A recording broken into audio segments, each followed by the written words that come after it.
지금 따돌림을 당하고 계신가요? 혼자 참지 마시고 댓글이나 아래 링크로 사연 보내주시면 전문가가 직접 검토해서 상담드리겠습니다. 출근해서 자리에 앉았습니다. 아무도 인사를 안 합니다. 회의에서는 나만 빠집니다. 팀 단톡방에서는 나만 초대가 안 되어 있습니다. 점심시간에 같이 나가는데 저 혼자만 앉아 있습니다. 폭언도 없었고 당연히 때린 것도 아닙니다. 그런데 이 상황이 더 무섭습니다. 이게 직장 내 괴롭힘이 되는 걸까요? 경기도의 한 제조회사 품질관리팀에서 일하던 A씨입니다. 어느 날부터 팀장과 동료들이 A씨를 조직적으로 배제하기 시작했습니다. 회의에서 A씨에게만 자료가 공유되지 않았습니다.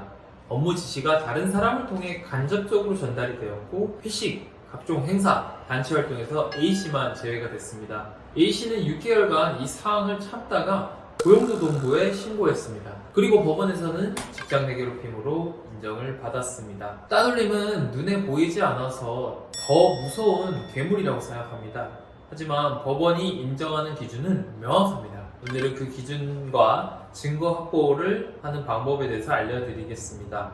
이 영상을 끝까지 보시면 다른 거 참고하지 않더라도 따돌림이 법적으로 인정되는 요건과 눈에 안 보이는 괴롭힘을 어떻게 증거로 남기는지에 대해서 그리고 회사가 해야 할 조치와 하지 않았을 때 책임까지 모두 상세하게 한 번에 가져가실 수 있도록 한번 해보겠습니다. 첫 번째로 말 한마디 없이 손 한 번 안 대는데 이게 직장 내 괴롭힘이 될 수도 있는가입니다. 이걸 알면 결국은 아무것도 안 한 것들이 어떻게 신고해라는 생각에서 벗어나실 수 있습니다.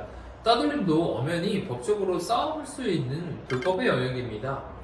근로기준법 제76조의 2는 직장 내 괴롭힘의 행위 요형을 열거할 때 집단 따돌림을 명시적으로 포함합니다. 법원은 다음을 종합해서 판단합니다. 하나, 조직적이고 의도적인 배제인가 자연스럽게 멀어진 것인지 의도적으로 배제한 것인지를 구분합니다. 두 번째, 반복성과 지속성입니다. 일회성 소외는 솔직히 직장 내 괴롭힘 인정이 어렵습니다. 지속적인 배제여야 합니다. 세 번째로, 피해자의 실질적 고통입니다. 업무 수행에 지장이 생겼거나 정신건강에 영향을 받았음을 입증해야 합니다. 그러면 따돌림 증거를 남기려면 이렇게 하시면 좋습니다.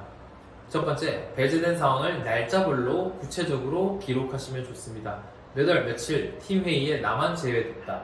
몇 월 며칠 단톡방에서 나만 없는 상태로 업무가 공유됐다. 이처럼 구체적인 기록이 핵심입니다. 배제 사실을 보여주는 자료를 두 번째로 보존하시길 바랍니다. 내가 빠진 회의로 나를 제외한 단톡방 캡처, 나만 빠진 행사 사진 등 이런 것들이 중요합니다. 세 번째, 주변 동료에게 확인해 보셔야 합니다. 목격자 진술은 강력한 증거가 됩니다.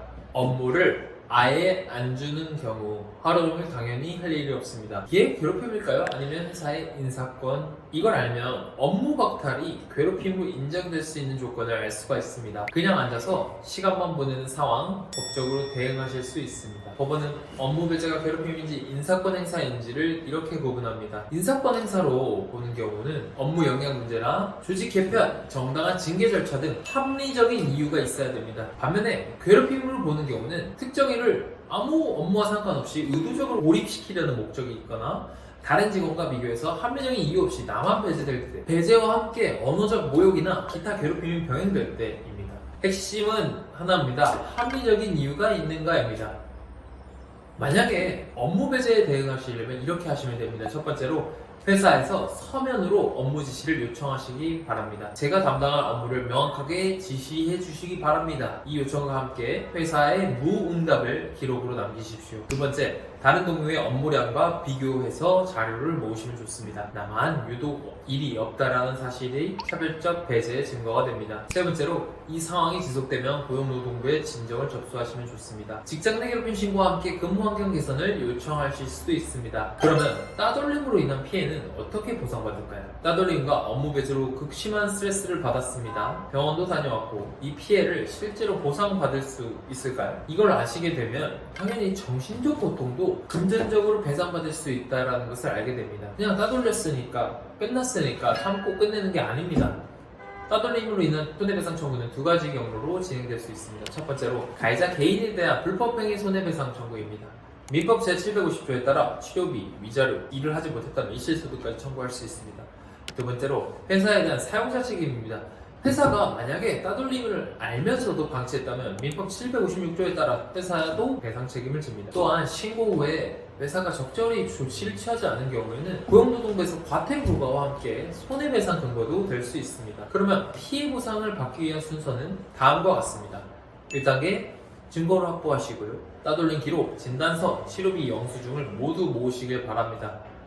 두 번째, 고용노동부 직장 내 괴롭힘 신고입니다. 신고 후에 특히 회사의 조치 여부를 확인하셔야 합니다. 조치가 없으면 추가로 과태료 처분을 요청할 수 있습니다. 민사소송입니다. 가해자와 회사를 공동 피고로 하는 손해배상을 청구하세요. 소송 전에 내용 증명 발송으로 합의를 시도하는 것도 방법이 될 수 있습니다. 오늘 이 세 가지만 기억하시길 바랍니다. 첫 번째, 따돌림도 직장 내 괴롭힘입니다. 날짜로 구체적인 기록이 핵심입니다. 두 번째, 업무 배제가 합리적인 이유가 없으면 괴롭힘으로 인정받을 수 있습니다. 세 번째, 가해자와 회사를 모두를 상대로 손해배상 청구가 가능합니다. 다음 영상에서는 에피소드 네 번째 사건을 다룹니다. 사직 강요입니다. 나가라고 직접 하진 않았는데 나가게 만든 상황을 조직적으로 만든 사건을 어떻게 법적으로 해결하는지를 말씀드리겠습니다. 지금 따돌림을 당하고 계신가요? 혼자 참지 마시고 댓글이나 아래 링크로 사연 보내주시면 전문가가 직접 검토해서 상담드리겠습니다. 구독과 알림 설정 부탁드리겠습니다.